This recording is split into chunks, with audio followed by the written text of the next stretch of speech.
Hello everyone. तो आज हम जानेंगे ट्रांसफार्मर के सर्किट डायग्राम के बारे में। तो हम सर्किट डायग्राम के बारे में पढ़ेंगे ट्रांसफार्मर की।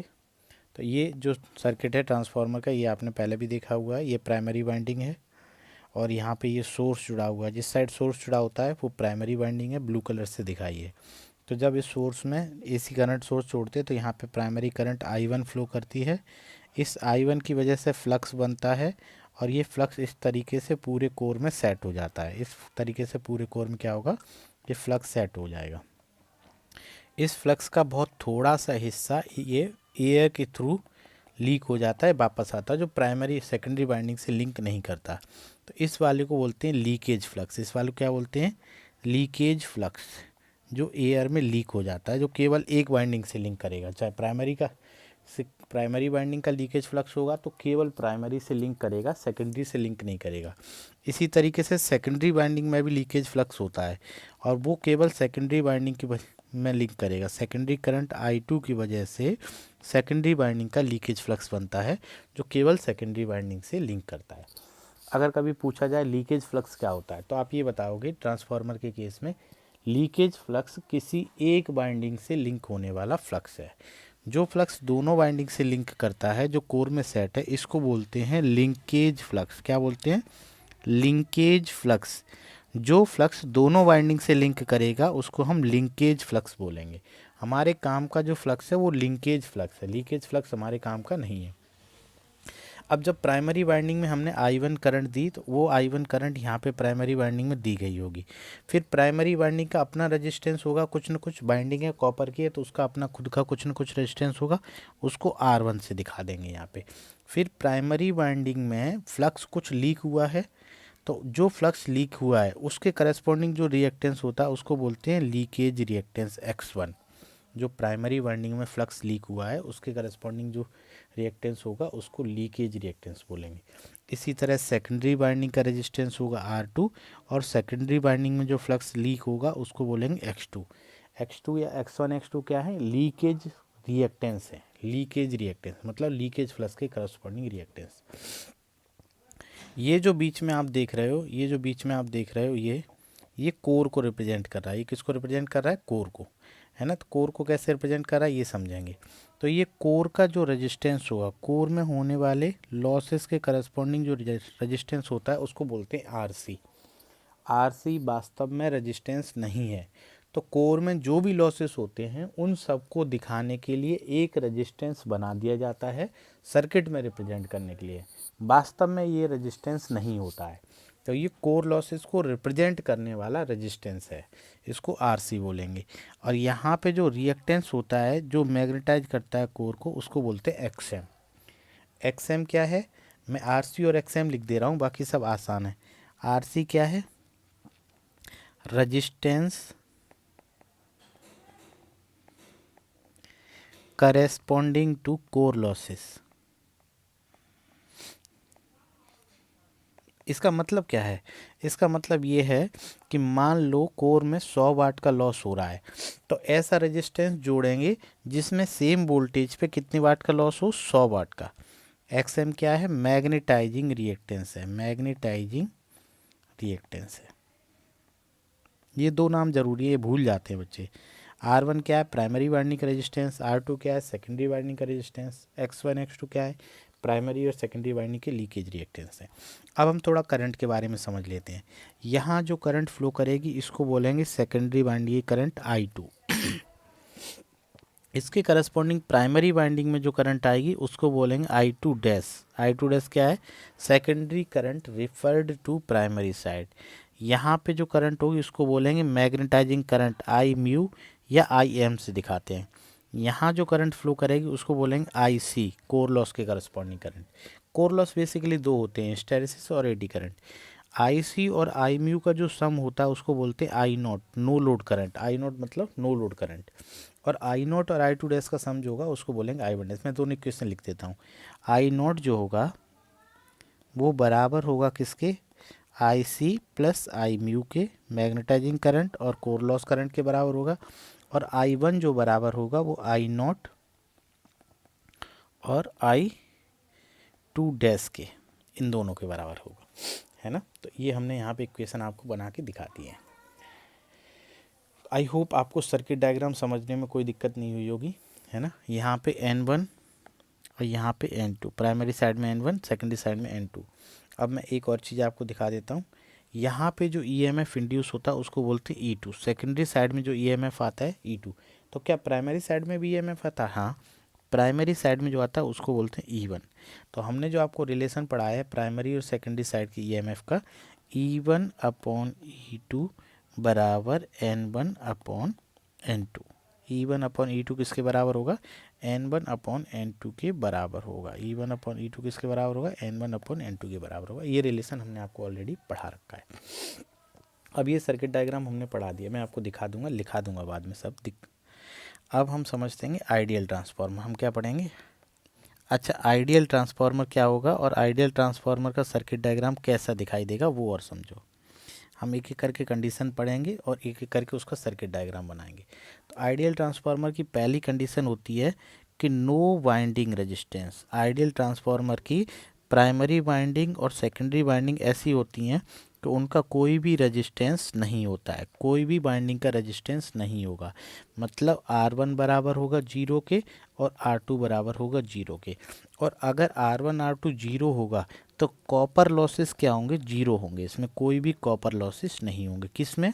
आइडियल ट्रांसफार्मर में। किस में? आइडियल ट्रांसफार्मर में। तो पहली कंडीशन ये हुई कि इसकी बाइंडिंग का अपना कोई रेजिस्टेंस नहीं होता है। दूसरा क्या होता है? आइडियल ट्रांसफार्मर की जो कोर होती है, कोर, उसका मैग्नेटाइजिंग रिएक्ट, उसका परमिएबिलिटी बहुत हाई होती है। कोर की परमिएबिलिटी क्या होती है? बहुत हाई होती है। परमिएबिलिटी कोर की इन्फिनिटी होती है, इवन इन्फिनिटी होती है। मतलब म्यू जो होता है वो क्या होता है? इन्फिनिटी होता है। और म्यू अगर इन्फिनिटी होगा तो reluctance L upon mu into में A, तो इसका रिलक्टेंस क्या हो जाता है? 0 हो जाता है। तो रिलक्टेंस 0 होने की वजह से मैग्नेटाइजिंग करंट भी इसकी क्या आ जाती है? 0। मतलब ये कि आइडियल ट्रांसफार्मर की कोर में फ्लक्स बनाने के लिए कोई भी करंट एक्स्ट्रा आपको नहीं देनी पड़ेगी। मतलब 0 मैग्नेटाइजिंग करंट से ही वो मैग्नेटाइज हो जाएगा। कौन? Ideal transformer. तो इसकी कोर की परमिएबिलिटी क्या होती है? इन्फिनिटी होती है। कोर की परमिएबिलिटी क्या होती है? इन्फिनिटी होती है। और मैग्नेटाइजिंग करंट क्या होती है? 0 होती है। ये दो चीज़ें याद रखना आइडियल ट्रांसफार्मर के केस में। तीसरी चीज़ समझो, अगर आइडियल ट्रांसफार्मर है तो उसमें कोई भी लीकेज रिएक्टेंस नहीं होगा, कोई भी फ्लक्स लीक नहीं होगा। No flux leak. सारा का सारा फ्लक्स जो होगा वो कहाँ लिंक करेगा? सेकेंडरी में लिंक करेगा। तो नो फ्लक्स लीक मतलब लीकेज रिएक्टेंस इसका जो क्या होगा? 0 होगा। लीकेज रिएक्टेंस क्या होगा? 0 होगा। किसका? आइडियल ट्रांसफार्मर का लीकेज रिएक्टेंस 0 होगा। मतलब x1 बराबर 0 और x2 बराबर 0। x1 और x2 दोनों ही क्या होंगे? 0 होंगे। x1 भी 0 होगा और x2 भी 0 होगा। किस में? आइडियल ट्रांसफार्मर में। x1 और x2 दोनों 0 होते हैं, है ना। देखो R1 और R2 0 होंगे और x1 और x2 0 होंगे। म्यू इन्फिनिटी होगा, है ना। इतनी चीज़ें हमने समझ ली। चौथी चीज़, फोर्थ चीज़ समझें, एक और फोर्थ। आइडियल ट्रांसफार्मर की कोर में कोई लॉसेस नहीं होते हैं। नो कोर लॉसेस, है ना। मतलब हिस्टैरिसीस लॉस भी नहीं होंगे और एडी करंट भी लॉसेस नहीं होंगे। हिस्टैरिसीस लॉसेस भी 0 होंगे, ये भी 0 होंगे, और एडी करंट लॉसेस ये भी 0 होंगे। और अगर ये दोनों ही लॉसेस 0 हैं, ये दोनों ही लॉसेस 0 हैं, तो इसकी वजह से क्या हो जाएगा? कोई भी करंट IC का मान क्या आ जाएगा? 0 हो जाएगा। IC बराबर क्या आ जाएगा? 0। IC बराबर 0 का मतलब ये हुआ कि इसका कोर लॉस कंपोनेंट जो होगा वो इन्फिनिटी होगा और वो वाला सर्किट क्या हो जाएगा? ओपन हो जाएगा। कोर लॉस कंपोनेंट कितना होगा? इन्फिनिटी होगा। तो ये चार कंडीशन आपको याद रखनी है आइडियल ट्रांसफार्मर की। Winding resistance 0, permeability infinity, magnetising current 0, leakage reactance 0 और RC कितना होगा? इन्फिनिटी होगा। अब अगर हम इसको सर्किट डायग्राम बनाने की कोशिश करें आइडियल ट्रांसफार्मर की, तो देखो सबसे पहले ये देखो, अब अगर हमने ऐसा कर दिया है, आइडियल ट्रांसफार्मर लिया तो ये 0 हो जाएगा। R1 X1 भी क्या हो जाएगा? 0 हो जाएगा। मतलब ये दोनों शॉर्ट सर्किट से रिप्लेस हो जाएंगे। R2 भी जीरो हो जाएगा और X2 भी क्या हो जाएगा, जीरो। ये दोनों किससे रिप्लेस हो जाएंगे, शॉर्ट सर्किट से। और ये किससे रिप्लेस होगा, RC इन्फिनिटी, इन्फिनिटी मतलब ओपन सर्किट। और I म्यू भी क्या करना, जीरो, मैग्नेटाइजिंग करंट क्या करना, जीरो। तो XM भी कितना कर देंगे, इन्फिनिटी। XM कितना हो जाएगा, इन्फिनिटी। तो I म्यू और IM जीरो कर देंगे तो XM हो जाएगा इन्फिनिटी। तो मैं इसी के साथ में यहीं पे बना देता हूँ सर्किट डायग्राम। देखो वैसे मैं अलग से ही बना सकता था पर मैं यहीं पे बना दूंगा। तो सबसे पहले यहाँ पे सोर्स कनेक्ट होगा, उसके बाद में R1 zero, X1 zero, RC infinity, XM infinity, open कर दो, ऐसे कर दो ये। उसके बाद में ये प्राइमरी वाइंडिंग बना दूंगा। उसके बाद में इस तरीके से कोड दिखा दूंगा, सेकेंडरी वाइंडिंग बना दूंगा। और R2 zero, X2 zero, short circuit करता जा रहा हूँ और यहाँ लोड बना दूंगा। ठीक है, अगर मैं इसको सही से बना के दिखाऊं तो ये आपको ऐसे दिखाई देगा।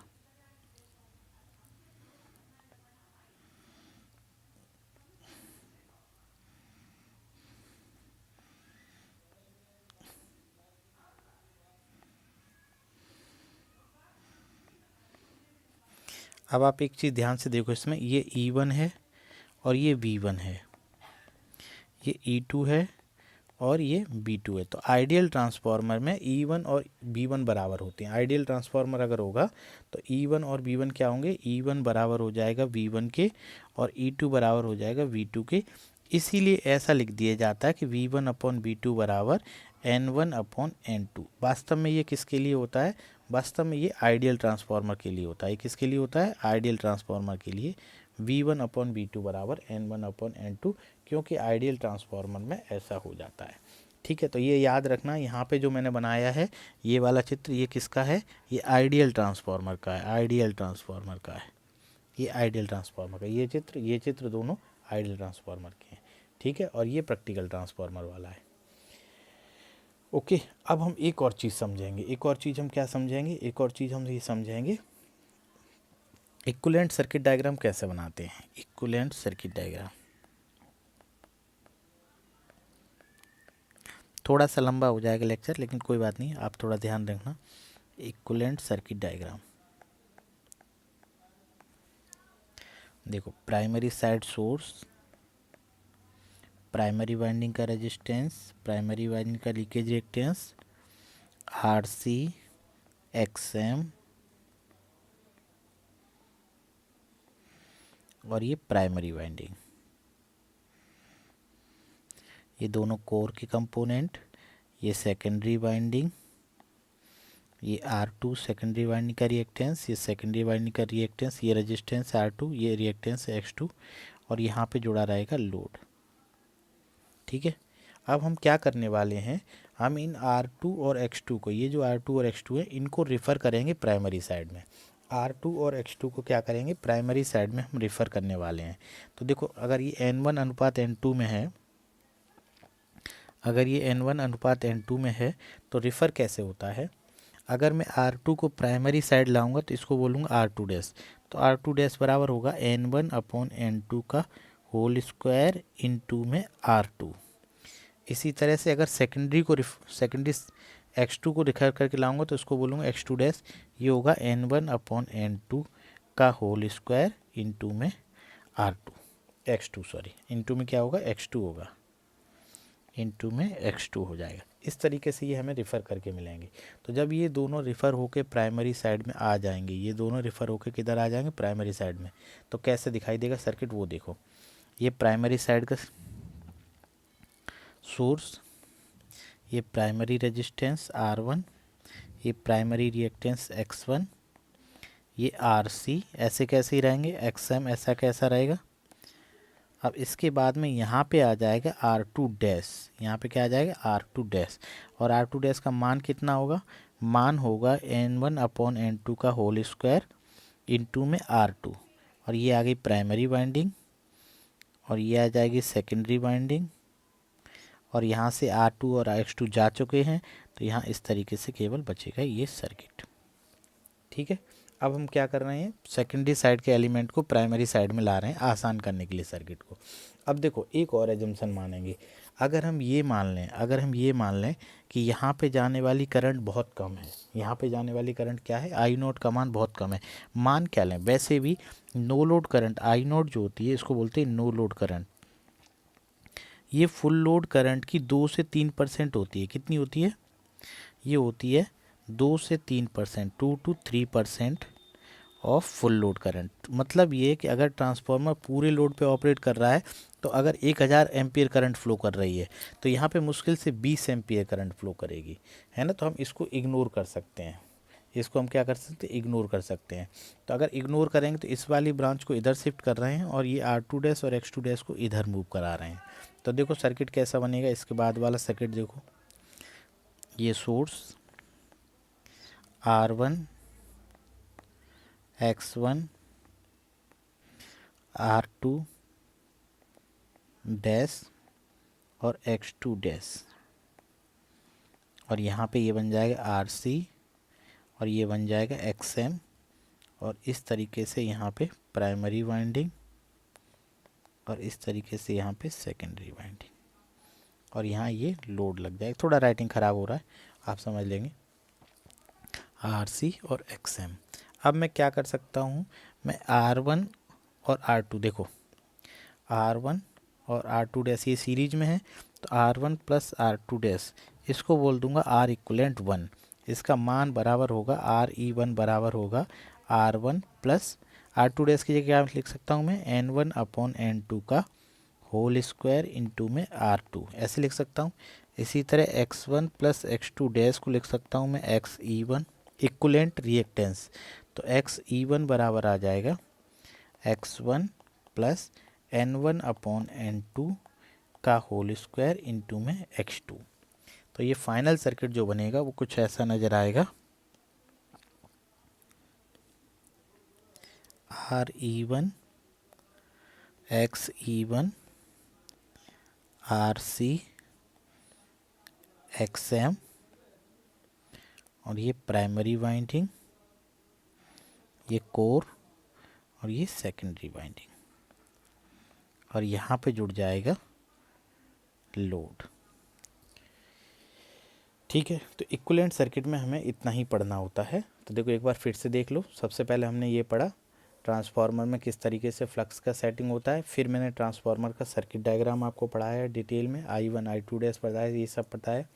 इसके बाद में फिर मैंने ये ट्रांसफार्मर के लिए इक्वेशन लिखी कि आई नॉट जो नो लोड करंट होगी वो IC और I म्यू के बराबर होगी, और उसके बाद में I1 जो करंट होगी, यहाँ वाली जो करंट होगी I1, ये I2 डैश और I नॉट के बराबर होगी। फिर हमने ये बताया कि प्रैक्टिकल ट्रांसफार्मर में E1 अपॉन E2 जो होता है वो N1 अपॉन N2 के बराबर होता है। और जबकि आइडियल ट्रांसफार्मर की बात बताई तो मैंने आइडियल ट्रांसफार्मर की 4 कंडीशन बताई कि R1 R2 जीरो होगा, म्यू इन्फिनिटी होगा इसलिए मैग्नेटाइजिंग करंट जीरो हो जाएगी, X1 X2 जीरो होगा, और RC का मान क्या होगा, इन्फिनिटी होगा। तो इन चारों कंडीशन को जब हमने लिया तो सर्किट डायग्राम इतना बचा, केवल इतना दिखाई दिया मुझे, जो मैंने यहाँ पे आपको दिखाया हुआ है, केवल इतना सर्किट डायग्राम नज़र आया मुझे। तो यहाँ से मैंने कंक्लूजन लिया कि E1 और B1 बराबर होंगे। यहाँ से क्या कंक्लूजन लिया, E1 और B1 क्या होंगे, बराबर। तो इसलिए B1 अपॉन B2 बराबर N1 अपॉन N2 लिख दिया। फिर मैंने आपको बताया कि इक्विवेलेंट सर्किट डायग्राम कैसे बनाते हैं।